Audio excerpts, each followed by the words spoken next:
bit on how we create them. We'll put them in here flat. We'll have a wall that we have on the other side that we'll have open on this side.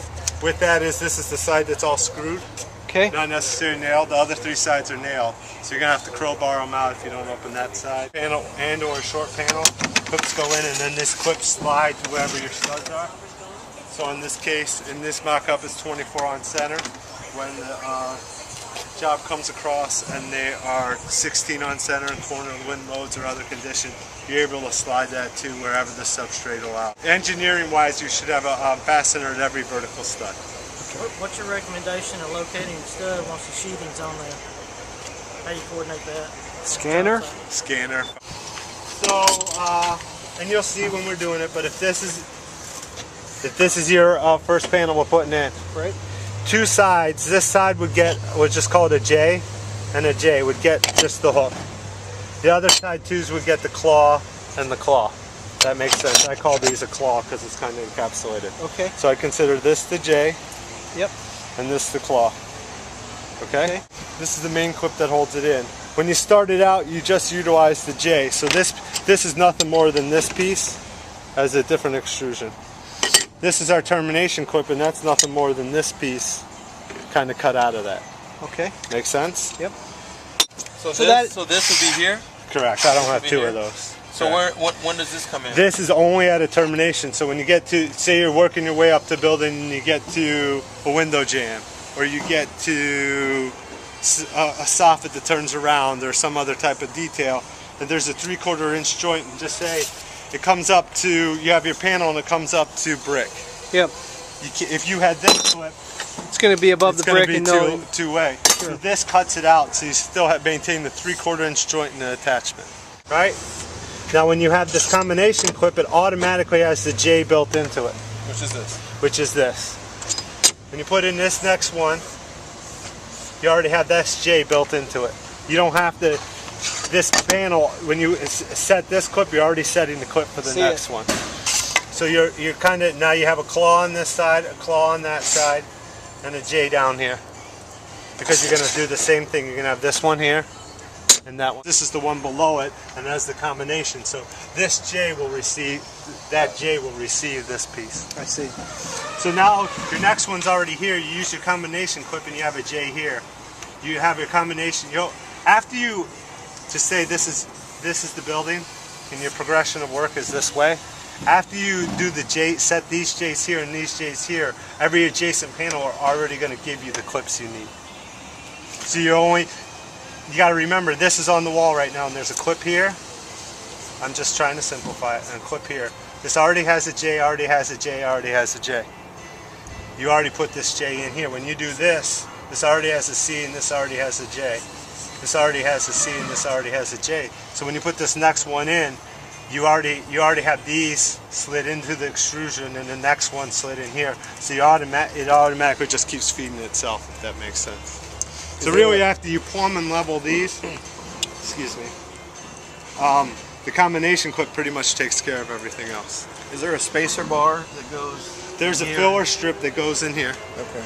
And then this will slide that in before you put your next panel? It's kind of a little give and take. What you should do is place that down and then place the next one over. What happens is when you get to this perimeter extrusion, this is the return, and then this is the area. You have a little, hold on one sec. The metal stud guy did not put the stud where you have a critical joint here. Your panel is going to come down, you're going to have a joint like this, like that, right? Right. If there's not a stud there, you're going to have to come back and try to, strap over to get that location. With what though? With a 1/4 inch, just a piece of aluminum flat bar, flat stock or something. Right on the face of the sheathing? No. Yeah. It would be, because it's all sheathed. Yeah, that's an emergency situation. That should not happen. Yeah. Okay. That's not but that flat bar would have to be your shim space. Correct. You would utilize that in your shim space. So here, what are you using to shim? You could get by with 8-inch plate. Horseshoes. You could get by with an 8-inch strap, right? That doesn't happen that often. You guys are asking me a worst case scenario. Our shop drawings show where the critical studs are. Right. They're usually 24 on center, and then we have a critical stud, and they just usually pop those in wherever they are. This is the filler strip, and it slides in like that.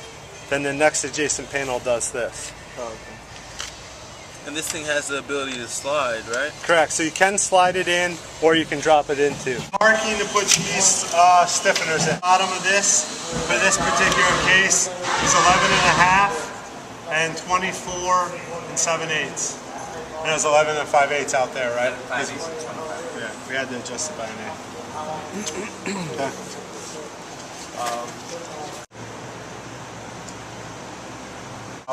So this is what the bottom panel is going to go in.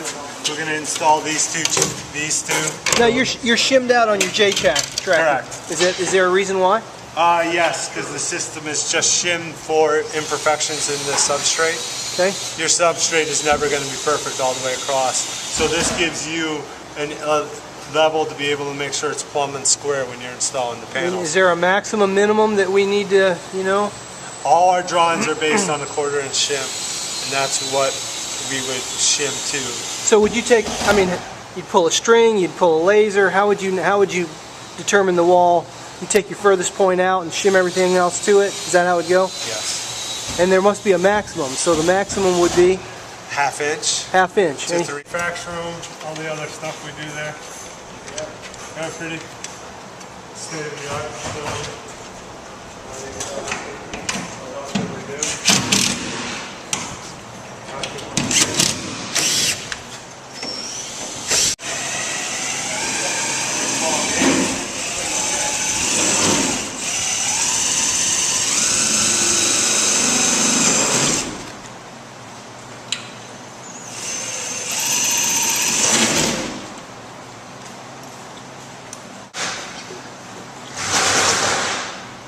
You already have the J's on this side, and you have the J down there. And if you can imagine this one over here, we'd have the J's here, and the next one with the J's there. So you 2 sides in the hook, and the other 2 sides in the claw.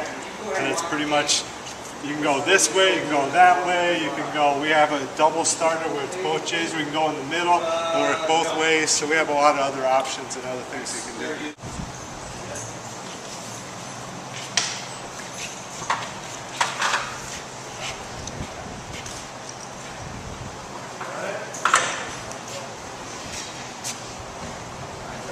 Gotta come to me, boy.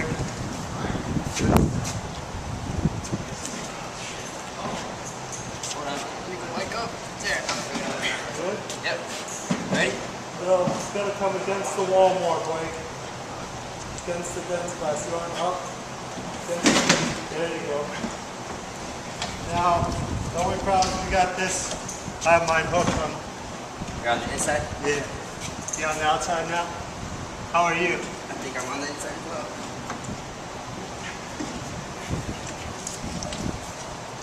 Yeah, I'm on the inside. Alright, lift it up.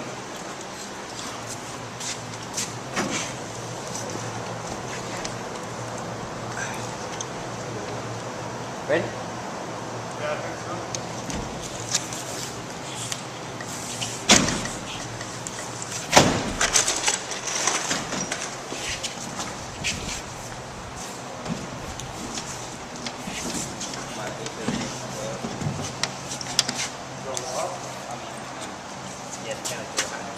Well, yeah, it hasn't gone.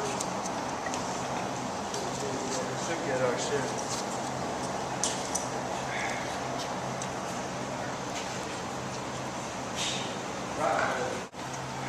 Okay. You gotta go up more to get the stiffener in. Trip, can you slide it once you get it up, or no? Or once you get it in place? Slide it over? Yeah, slide it over. Or? Yeah, it slides over a little bit. Blake, I missed the top. We both missed the top.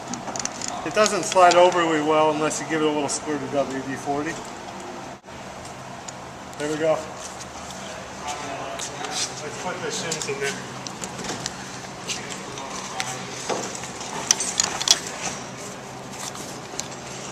We should have.